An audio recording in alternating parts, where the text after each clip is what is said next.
Welcome. In this video I'm going to show you how you can fix the connection problem with your Honor X1 earbuds.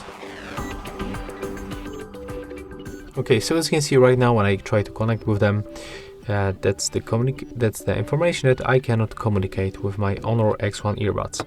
And how to fix it? First of all, I can recommend you to simply go back from the Bluetooth settings on your phone, then turn on the Bluetooth, and right now remember to recharge the case and earbuds inside.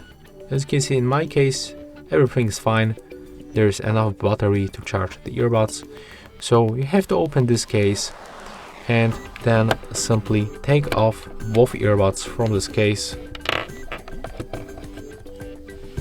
And after that, when you make it, you will find these little indicators. As you can see, they are blinking white, so it means that they automatically move to the pairing mode, and right now they are visible to other devices, so it's time to select to pair new device. When they start blinking like that, you have to go for the pairing process. So open the pair new device option and then select your earbuds X1. Maybe right now we'll be able to connect them. Let's see. Accept the pairing request, and as you can see, yes, right now we are successfully connected. And that's how it looks. If you find this video helpful, remember to leave a like, comment and subscribe.